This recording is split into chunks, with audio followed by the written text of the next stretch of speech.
Welcome to Robert Kiyosaki's The Business of the 21st Century. Robert Kiyosaki is recognized internationally as one of today's leading financial experts. The author of the best-selling Rich Dad, Poor Dad, his books have been translated into 51 languages in 109 countries and sold more than 28 million copies worldwide. Robert has spent his life educating people on how to attain financial freedom. Now, through this special video presentation, he explains why network marketing is indeed the business of the 21st century, and how you can take advantage of its opportunities to create the life you desire. Hello, I'm Robert Kiyosaki. I'm the author of this book, Rich Dad, Poor Dad. I want to welcome you to the business of the 21st century. For those of you who may not be familiar with this book, it was published in 1997, it was a self-published book, and it went all around the world, and in 2000 it made the New York Times bestseller list. It was the only self-published book that made it. And at the same time, a woman named Oprah Winfrey called, and I went on her show to talk about Rich Dad, Poor Dad, and voila, suddenly I was a famous individual. So today this book has now sold approximately 25 million copies in 100 different countries and 50 different languages. So today, Rich Dad, Poor Dad is the #1 personal finance book ever written. So Rich Dad, Poor Dad is a very simple story of my two dads. My real dad was the head of education for the state of Hawaii. Great guy, PhD, like I said, head of education, smart guy, but he also ran for lieutenant governor of the state of Hawaii as a Republican. Unfortunately, he lost, and he ultimately died poor, so that's why I call him my poor dad. My rich dad, on the other hand, didn't finish school, but he ultimately became one of the richest men in Hawaii. So he was my best friend's father, and starting when I was just the age of 9, my rich dad began teaching me about money and business and why the rich are getting richer and why there's this big gap between the rich and everybody else today. So Rich Dad is a very simple, true story about two fathers, Rich Dad and Poor Dad, tell their two sons about money. And it was my poor dad always said, go to school, get a job, work hard, and all that stuff. And my rich dad says, you'll never get rich doing that. You'll never be a free man. So that's kind of the differences. But if I would show you a diagram of the differences here, is that in financial education, this is very simply the difference. Because there's no financial education in our school, most people do not understand financial statements. So this here is income, expense, assets, and liabilities. And the reason my poor dad was poor, it was very simple. Because he couldn't read a financial statement because he don't have financial education in school. He was financially illiterate, although a PhD. And my poor dad always said, our house is an asset. And my rich dad said, your father may be well educated, but he can't tell assets from liabilities.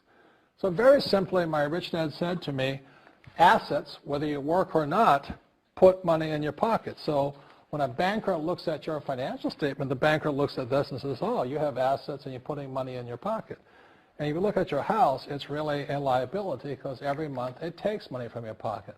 Now I can hear people say, well, it's, I don't have any debt on it, but still every month you have insurance, you have upkeep and expenses to it.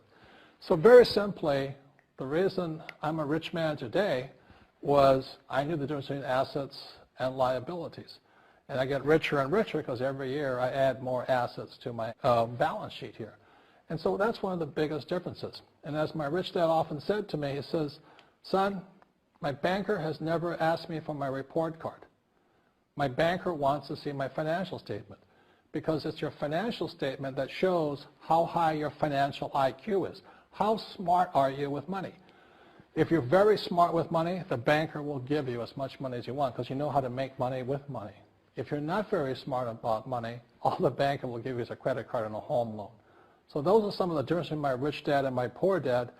And if you stay tuned, you'll find out how you too can create assets instead of liabilities. Because if you're going to survive in the 21st century, you need more assets than liabilities. The next thing I want to cover with you is one of the most important lessons my rich dad gave me, and it was called the cash flow quadrant. And what my rich dad explained to me is that there's 4 people in business. One are E's, employees. S stands for small business, self-employed, or specialist. B stands for big business, and I stands for investor. And the thing of note here is that most people who go to school are programmed for the E and the S side. For example, it was my poor dad who always said to me, son, go to school so you can get a nice, safe, secure job. And so my poor dad wanted me to be an employee. And since the time I was a kid, get a safe, secure job, steady paycheck, and benefits. Okay? I didn't want to be an employee. And I said, Mom and Dad, I want to be a rich man. And I fight with my dad. So my mother finally said, son, if you want to be rich, my mother was a registered nurse. And she said, if you want to be rich, the richest people I know are doctors. So my mom wanted me to come over here, be a specialist, or a small business person. I said, there's only one problem with that, Mom. Doctors are really smart. And she says, you got a good point there. I'm not going to be a doctor. So I went to school. I have a Bachelor of Science degree. I can drive ships and I can fly planes. I flew for the Marine Corps. But I've never used any of that education because I wanted to become a business owner. So it was my rich dad who basically said to me, become a business owner and learn to be a professional investor. So one of the big differences here between these people is that it's called taxes. See, in 1943, in the U.S., the federal government passed a law that said employees had to pay tax before they got paid. So when you get your paycheck from your employer, you open it up, and voila, the government's always taken a sizable chunk of it. And the harder you work and the more money you make, the more money they take from you. So that's why it's not that good to be an employee, because you can never get ahead, because the more you work, more money you make, the greater they pay in taxes. Now, the doctors, the lawyers, and attorneys, accountants were all laughing, saying, oh, these guys, they're getting paying a lot of taxes. So naturally, the federal government changed the laws again. So in 1986 in the U.S., a thing called the 86 Tax Reform Act, and it basically took a lot of the benefits away from people who are self-employed, small business, doctors, and lawyers. So today in America, unfortunately, these guys pay the highest percentage in taxes. It is tragic. And a lot of people think they're investors, but what they're really doing is they're just giving their money to people like mutual funds, companies, and all that. So they're investing, but they're not really investors. See, the big tax breaks are on this side. The laws are pretty tight here, but this area is very, very gray. So by being a business owner on the right-hand side of the quadrant, you can make a lot more money and pay a smaller percentage of taxes legally. And the key word is legally. In the investor quadrant, it is possible to make millions of dollars and pay 0% taxes legally. But you've got to know the difference.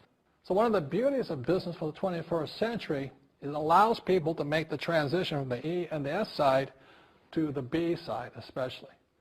And so you can become a big business owner. And the difference between an S and a B, small business and big business, is most of these guys can't quit working. Most small business owners, if they stop working for more than a month, the business collapses. They don't really have a business. Most of these people own a job. So the beauty of business for the 21st century is it allows these people to make the transition to the B side so that you don't have to keep working hard for money, and the money can actually come in passively.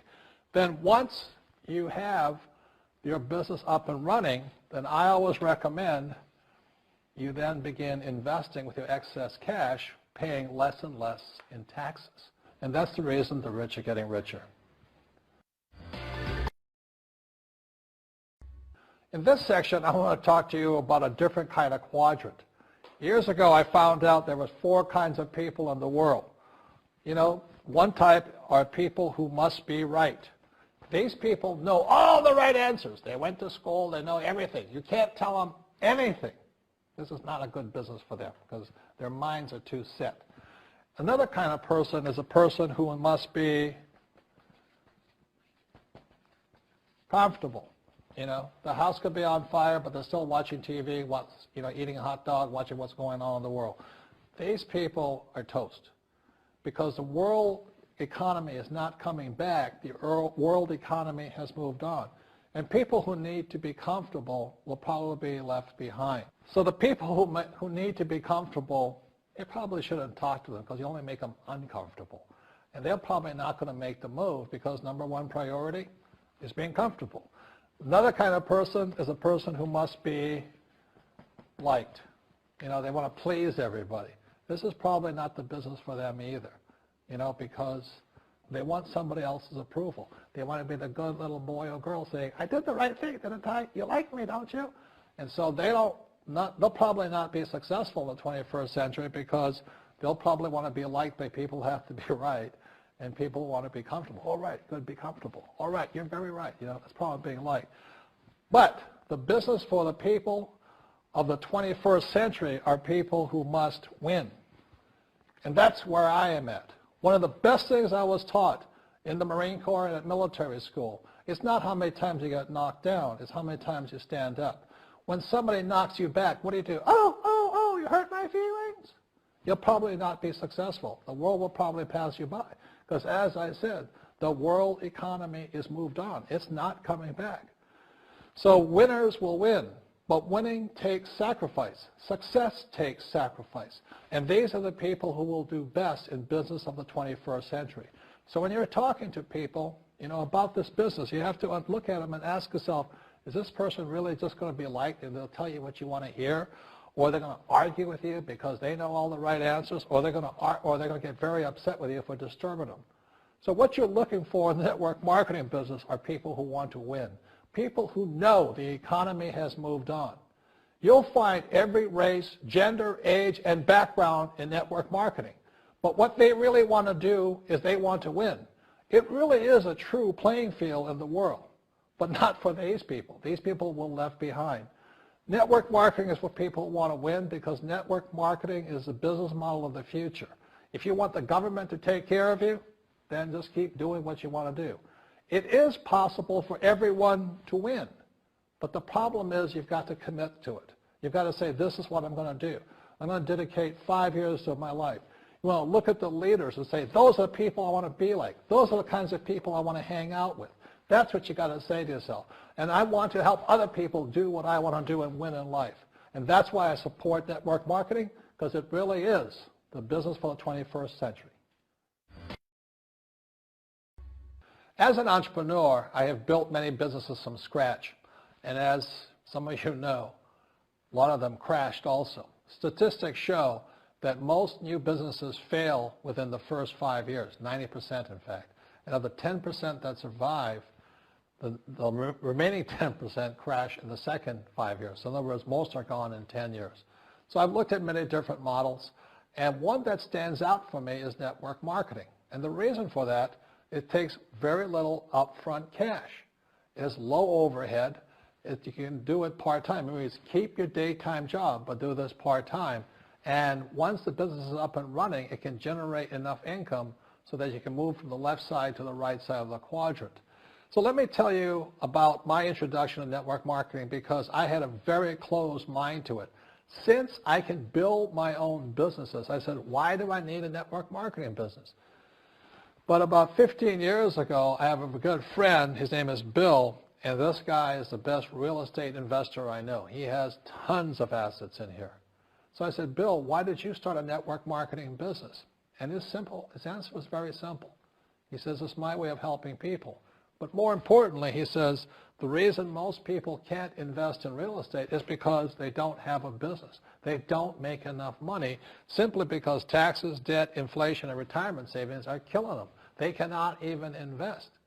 So my friend Bill, who is a professional real estate entrepreneur, he says, I started a network marketing business so the people that worked with me could start their own business and then invest money with him. So with that, I realized then that network marketing wasn't about making money, but it was about helping people to help other people make money so they become financially free. So the beauty of network marketing, I said, like it's very low entry point, doesn't take much money, you can do it part-time. And where you profit is in most big corporations is they spend millions, sometimes billions of dollars in advertising. So rather than give that money to advertisers, network marketing depends on building a network. It's called word of mouth, like you recommend a movie to a best friend. So really, the reason I support network marketing, because it's not about selling. It's about people helping people build assets in the asset columns, becoming business owners, and then becoming investors, rather than going through all of this here, which most E's and S's go through. Hi, this is Robert Kiyosaki, and I want to invite you to the Masters of Wealth conferences. In 2002, I published this book called Rich Dad's Prophecy. And in Rich Dad's Prophecy, I predicted that the biggest economic crash would come in the year 2016. And as we all know, it's 2015. My latest book, it is called Second Chance, was published in January of 2015. And Second Chance is just that. So again, even if you've heard me before, you've read the books before, this is your time. Come listen to what I have to say, because 2016 is upon us, and it's going to be a good time for some people and a bad time for others.